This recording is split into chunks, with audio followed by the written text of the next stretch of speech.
أعوذ بالله من الشيطان اللعين الرجيم بسم الله الرحمن الرحيم إن الله وملائكته يصلون على النبي يا أيها الذين آمنوا صلوا عليه وسلموا تسليما اللهم صل على محمد وآل محمد وعجل فرجهم سورہ مبارکہ البقرہ آیت نمبر 268 الشیطان یعدکم الفقر وَيَأْمُرُكُمْ بِالْفَحْشَاءِ وَاللَّهُ يَعِدُكُمْ مَغْفِرَةً مِّنْهُ وَفَضْلًا وَاللَّهُ وَاسِعٌ عَلِيمٌ۔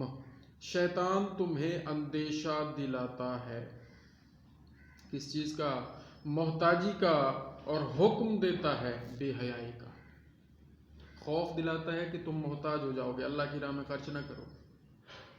اور کیا کرتا ہے؟ اور پھر حکم دیتا ہے بے حیائی کرو، یعنی بے حیائی میں خرچ کرو۔ اللہ اکبر، یا بے حیائی کرو۔ حکم دیتا ہے بے حیائی کا، اور اللہ تم سے وعدہ فرماتا ہے بخشش اور فضل کا، اور اللہ وسعت والا، علم والا ہے۔ بے شک اللہ تعالیٰ نے کیا وعدہ فرمایا ہے؟ بخشش کا اور فضل کا، کہ نہیں ہوگی کوئی محتاجی، آپ خرچ کرو اللہ کی راہ میں۔ پہلے ذکر یہی ہو رہا تھا نا کہ اللہ کی راہ میں خرچ کرتے ہیں جو مومن ہوتے ہیں، جو ایمان والے ہوتے ہیں۔ یؤتی الحکمۃ من یشاء ومن یؤت الحکمۃ فقد اوتی خیرا کثیرا وما یذکر الا اولو الالباب۔ اللہ حکمت دیتا ہے جسے چاہے، اور جسے حکمت ملی اسے بہت بھلائی ملی۔ یہ نہیں ہے کہ لوگوں کے پاس پیسہ بہت ہے اور وہ کامیاب ہے، نہیں، جس کے پاس حکمت ہے اور جس کو اللہ نے حکمت دی ہے وہ کامیاب ہے۔ تو اللہ حکمت دیتا ہے جسے چاہے، اور جسے حکمت ملی اسے بہت بھلائی ملی۔ اور نصیحت نہیں مانتے مگر عقل والے، عقل والے جو ہیں وہ نصیحت مانتے ہیں۔ وما انفقتم من نفقۃ او نذرتم من نذر فإن اللہ یعلمہ وما للظالمین من انصار۔ اور تم جو خرچ کرو یا منت مانو، اللہ کو اس کی خبر ہے، اور ظالموں کا کوئی مددگار نہیں، ظالموں کا کوئی مددگار نہیں۔ ان تبدوا الصدقات فنعما ہی وان تخفوها وتؤتوها الفقراء فهو خیر لکم وَيُكَفِّرُ عَنْكُم مِّن سَيِّئَاتِكُمْ وَاللَّهُ بِمَا تَعْمَلُونَ خَبِيرٌ۔ اگر خیرات اعلانیہ دو تو وہ کیا ہی اچھی بات ہے، اور اگر چھپا کر فقیروں کو دو یہ تمہارے لیے سب سے بہتر ہے۔ یعنی دونوں کام کر سکتے ہیں آپ، اعلانیہ بھی دے سکتے ہیں اور چھپا کر بھی دے سکتے ہیں، کسی کو پتہ ہی نہ چلے۔ تو دونوں کے بارے میں اللہ تعالیٰ نے حکم دیا ہے، دونوں کر سکتے ہیں۔ اور اس میں تمہارے لیے گناہ گھٹیں گے، اگر چھپا کر دو گے تو زیادہ بہتر ہے۔ اور اس میں تمہارے لیے یا اس میں تمہارے کچھ گناہ گھٹیں گے، اور اللہ کو تمہارے کاموں کی خبر ہے۔ لیس علیک ھداھم ولکن اللہ یہدی من یشاء وما تنفقوا من خیر فلانفسکم وما تنفقون الا ابتغاء وجہ اللہ وما تنفقوا من خیر یوفى الیکم وانتم لا تظلمون۔ انہیں راہ دینا تمہارے ذمہ لازم نہیں، ہاں اللہ راہ دیتا ہے جسے چاہتا ہے، یعنی ہدایت دیتا ہے جسے چاہتا ہے۔ تو رسول اللہ صلی اللہ علیہ وآلہ وسلم کے ذمہ کیا تھا؟ صرف پیغام پہنچا دینا، یہ نہیں تھا کہ ان کو پکڑ پکڑ کے ہدایت کے راستے پر رکھنا ضروری ہے، نہیں، پیغام پہنچانا ضروری ہے۔ تو ہدایت تو اللہ نے دینی اور جسے چاہے گا دے گا، اور تم جو اچھی چیز دو تو تمہارا ہی بھلا ہے، اور تمہیں خرچ کرنا مناسب نہیں مگر اللہ کی مرضی چاہنے کے لیے، یعنی جب بھی خرچ کریں تو اللہ کی مرضی حاصل کرنے کے لیے خرچ کریں، اللہ کی رضا کے لیے خرچ کریں، اللہ کے لیے خرچ کریں، اور جو مال دو تمہیں پورا ملے گا اور نقصان نہ دیے جاؤ گے، یعنی تمہارا نقصان نہیں ہوگا۔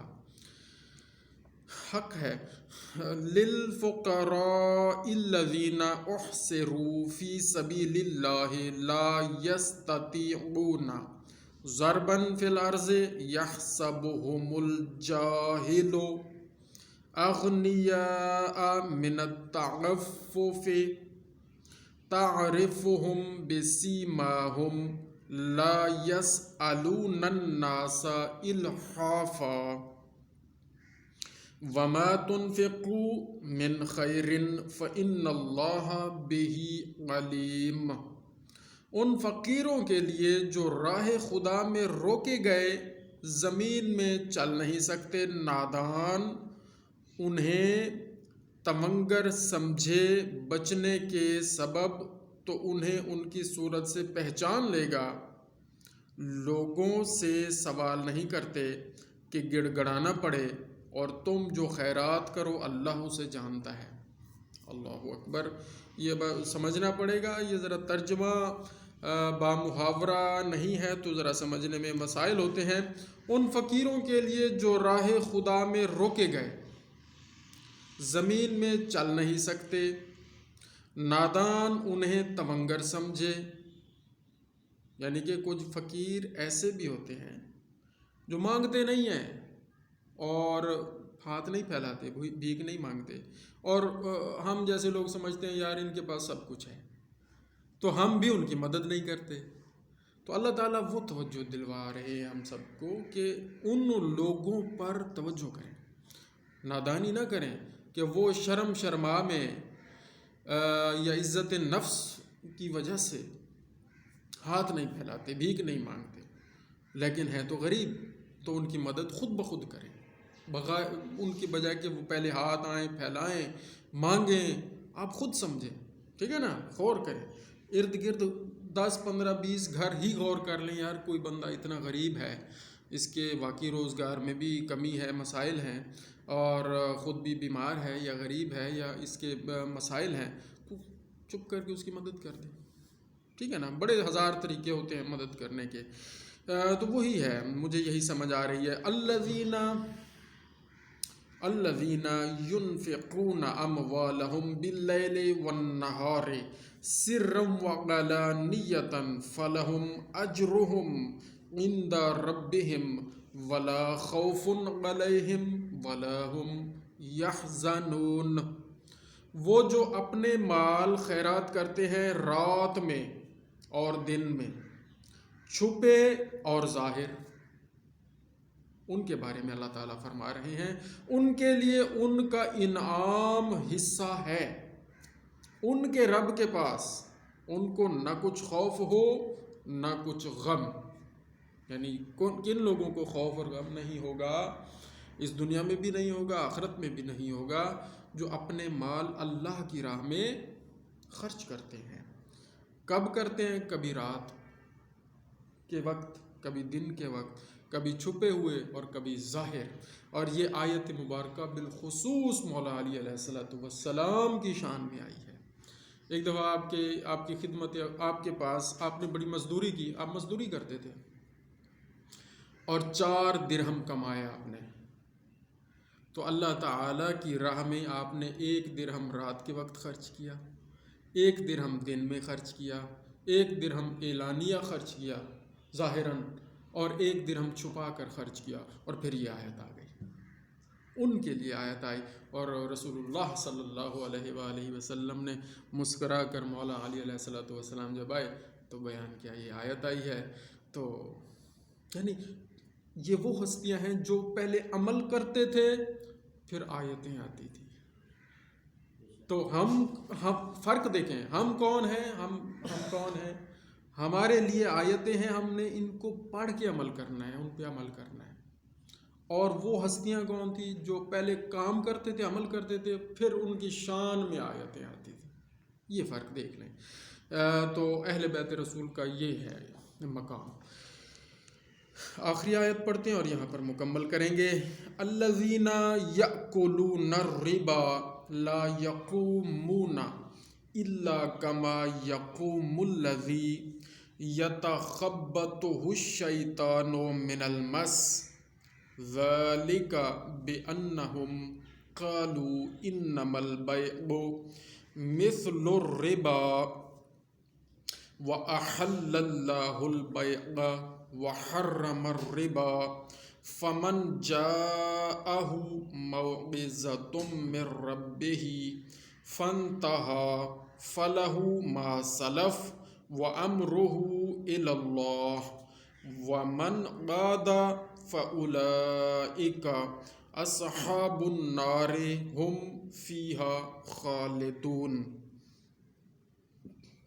وہ جو سود کھاتے ہیں قیامت کے دن نہ کھڑے ہوں گے مگر جیسے کھڑا ہوتا ہے وہ جسے آسیب نے چھو کر مخبوط بنا دیا، مجنون، مخبوط الحواس بنا دیا. آسیب کی وجہ سے جس بندے کا دماغ ٹھکانے نہیں نہ رہتا، وہ ویسے ہوگا قیامت کے دن. کون؟ جو سود کھاتے ہیں. اللہ اکبر. غور کریں اور سمجھیں کہ سود کیا ہے. وہ جو سود کھاتے ہیں قیامت کے دن نہ کھڑے ہوں گے مگر جیسے کھڑا ہوتا ہے وہ جسے آسیب نے چھو کر مخبوط بنا دیا ہو، اس لیے کہ انہوں نے کہا بے بھی تو سود ہی کے مانند ہے. بے سمجھتے ہیں؟ بے یہ عین بے طے تھی گئی سی، نرخ طے تھی گیا، مقرر تھی گئی. تو وہ سود جو کھاتے ہیں نا وہ کہتے ہیں جی بے جو ہے نا نرخ طے کرنا، خرید و فروخت میرا خیال ہے اس کو کہتے ہیں. شاہ جی آپ زیادہ سمجھ، علماء سے بھی پوچھیں گے کہ بے کیا ہے. بے بھی تو سود ہی کے مانند ہے، اور اللہ نے حلال کیا بے کو، خرید و فروخت کو یا نرخ طے کرنے کو، اور حرام کیا سود. تو جسے اس کے رب کے پاس سے نصیحت آئی اور وہ باز رہا تو اسے حلال ہے جو پہلے لے چکا، جو پہلے ہو چکا ہے وہ معافی ہے. جو سود پہلے کھا چکے ہیں وہ معافی ہے، اب حکم آ چکا ہے اور اس کا کام اللہ کے سپرد ہے. اور جو اب ایسی حرکت کرے گا تو وہ دوزخی ہے، وہ اس میں مدتوں رہیں گے. مدتوں رہیں گے بھی ترجمہ ٹھیک نہیں ہے. ہم فیہا خالدون کا لفظ ہے، وہ اس میں ہمیشہ رہیں گے، مدتوں نہیں، ہمیشہ رہیں گے. مدتیں تو پھر بھی ختم ہو جاتی ہیں. خالدون کا لفظ ہے، ہم فیہا خالدون، اس میں ہمیشہ رہیں گے. سود اگر کوئی انسان کھا رہا ہے، خدا نخواستہ آپ کے ارد گرد آپ دیکھیں، اسے یہ آیت مبارکہ سنائیں، آیت کا نشان یاد رکھیں. آیت مبارکہ 275 سورہ مبارکہ البقرہ، یہ پوری مکمل آیت سود کے بارے میں ہے. یہ پڑھیں، خود بھی پڑھیں، آگے بھی پہنچائیں. اور آگے بھی ہے تھوڑا سا، میں تو کہتا ہوں یہ سود کی آیت مبارکہ ایک اور بھی آگے آئی ہے تو ہمیں پڑھ لینی چاہیے. یمحق اللہ الربا ویربی الصدقات واللہ لا یحب کل کفار اثیم. اللہ ہلاک کرتا ہے سود کو اور بڑھاتا ہے خیرات کو، اور اللہ کو پسند نہیں آتا کوئی ناشکرا بڑا گناہ گار، یعنی جو سود کھاتا ہے اللہ نے اسے ناشکرا بھی کہا ہے اور بڑا گناہ گار بھی کہا ہے. اور یہاں تو لفظ ترجمے میں یہ تبدیل کر دیتے ہیں، لفظ بڑے سادہ سے ہیں. واللہ، اور اللہ لا یحب محبت نہیں کرتا، کل کفارن، کل کفارن، اللہ کل کفارن کو پسند نہیں کرتا. کفار تو آپ سمجھتے کافروں کو پسند نہیں کرتا. اثیم اور بڑا گناہ گار. اللہ نے اس کو کفار دے زمرے چ رکھیا ہے سود کھان والے نو تے اسیم افیم افیم الف فے یہ میم یعنی بڑا گناہ گار اس زمرے میں رکھا ہے. تو اللہ کو یہ پسند نہیں ہے. اللہ تعالیٰ سے دعا ہے کہ ہم روزانہ قرآن کریم کی تلاوت کرتے رہیں، اس کو صحیح طور پر اس کی تلاوت کرتے رہیں، اس پر صحیح طور پر اس کو سمجھ کر اس پر عمل کرتے رہیں اور اس کا پیغام صحیح طور پر آگے پہنچاتے رہیں. یہی حق قرآن کریم ہے جو ہم سب پر ہے. یا اللہ ہمارے گناہ معاف فرما، ہمارے مرحومین جو اس لمحے تک اس جہان سے رحلت فرما چکے ہیں ان سب کی مغفرت فرما اور ان سب کو ہمارے ہر عمل خیر کا ثواب پہنچا دے. حضرت آدم علیہ السلام سے لے کر قیامت تک آنے والے، آ چکے ہوئے، آ کے گزر چکے ہوئے اور موجود سب مومنین مومنات، سب حبداران محمد و آل محمد علیہم السلام کو یہ ثواب بھی پہنچا دے اور آگے جو ہم سے ثواب کروائیں وہ بھی پہنچا دے. ہمارے ہر عمل خیر کو اپنی بارگاہ میں شرف قبولیت عطا فرما کر بوسیلہ بطفیل محمد و آل محمد قبول فرمائے اور ان کی خدمت اقدس میں بھی یہ تحفہ ہمارا پہنچا دے. آمین بجاہ النبی الکریم و چہار معصومین. اللہم صلی علی محمد و آل محمد وعجل فرجہ.